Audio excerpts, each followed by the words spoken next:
So today we are going to talk about a very uncomforting topic, that is disagreements. As you read the thumbnail or the title, the value of disagreements.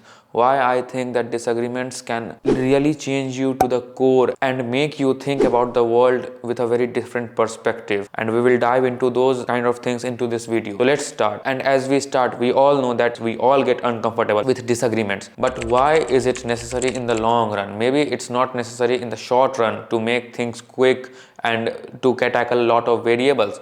But in the long run, I think disagreements is very important to know if your ideas have flaws. So this is one of the points in this video. Knowing that your idea has flaws is a great thing, because ultimately you will think things more rationally. And the creator of idea, whenever I start working on an idea, I didn't found those kind of flaws, because if I found them, I already would have worked on them and then redeemed those flaws. But ultimately those flaws existed in the first place because it was missed by me, and someone can come to me and disagree with me and tell, no, these are the flaws that you have or your personality have or something like that, and then you can work upon it. So just now I went through a 1 hour conversation with one of my friends. He's nice, but he literally bashed me. He grilled me like hell in this particular 1 hour conversation, and I listened to him. I called him, we had a disagreement, and he said all kinds of uncomfortable stuff to me. He was not getting loud. He was very, making his points kind of rationally, and he made me think, although maybe his tone was not that great, but he made me think that, yeah, I could do sometimes those kind of things which is not great, and I think these are the flaws that I can work upon. So I think that relative analysis, that you think that you are right, but ultimately in the long run, in the retrospective field of view, there may be some things you are missing. And ultimately, if you are working in a team, if you are just working in a particular team with a set of people, you have to have the capability to at least listen to the disagreements. You know why? Because ultimately it will increase the team inclusivity. You know what I mean with team inclusivity is people feel more included when at least they are heard. That means you can just hear something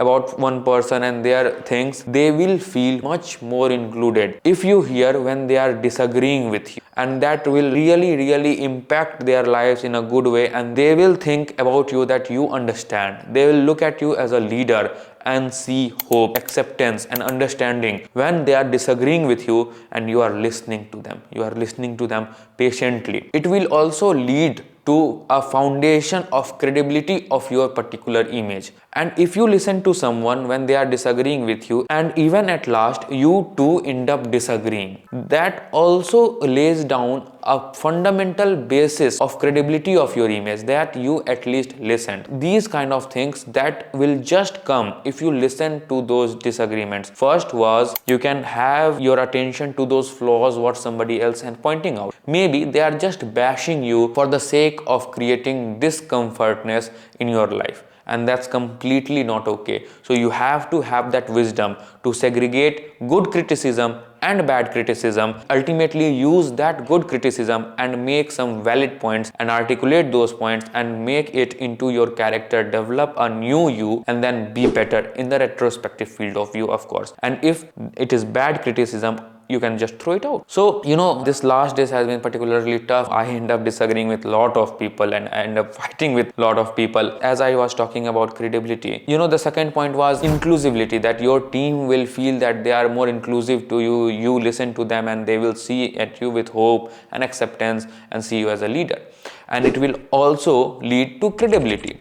Let me tell you a short story. There's this professor of mine who teach kind of a history based subject. So in business, it doesn't make a lot of sense to teach history, but it's a bit of vast subject, and he teaches me the history parts of it. We disagreed to the highest level in a particular class, and he was disagreeing. He was to the east and I was to the west, or he was to the left and I was to the right, and we were all in the opposite direction, and I was ultimately like opposing each other like hell. But you know what? He listened to me very patiently, and that professor particularly was teaching me in the first semester also, and now in the second semester also. He maybe says some things I don't agree with, and I say some things he doesn't agree with, but we both listen to each other. So it really create a sense of respect between each other. And believe me, my friends, he gave me an opportunity that some people even couldn't believe. He gave me a particular title in my college and gave me a big responsibility. So I'm really grateful to him. And most of the times we end up disagreeing with. But ultimately, in the retrospective field of view, we, that means he and me, always agree on one thing, that we have to get better. We have to listen to each other and get better. And the other day also, one of my partners, so I am in a particular club, I am the president of the particular club, and the vice president of the particular club. She's great, but we end up disagreeing very harshly, and I was kind of loud and she was kind of loud, and we were saying those kind of things.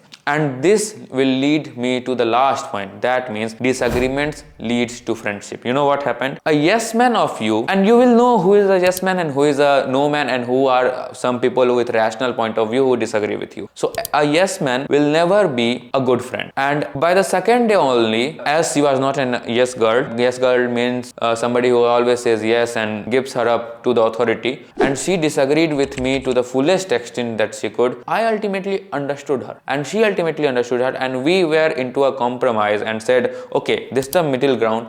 We can meet there, have a collaboration and work things out, because ultimately we have to work together. So it kind of made me feel a bit of respect for her, because ultimately she didn't bow down, she didn't back out, she held her position. And it really made me feel, oh, she's really a challenging girl, and I kind of liked it because she really stood her ground. And it leads to respect, and respect leads to equal friendship, very nice friendship. So yes men cannot be good friends. You will know, you will just sense it when people are just flattering you and when people are saying the truth. So ultimately what I'm trying to say is, you people have to have that guts to tell the truth to that friend or to that boss or to that employee that you are working with or to that colleague, and ultimately you can be great. But ultimately you have to also protect yourself, be safe out there in that corporate world, own your own wisdom, create it, get better. And that ultimately, thanks for watching this video. And if you have any questions, I would love to answer them in the comments. DM me those questions or comment, like, subscribe and share the channel if you like the video. Thank you so much, and you all take care.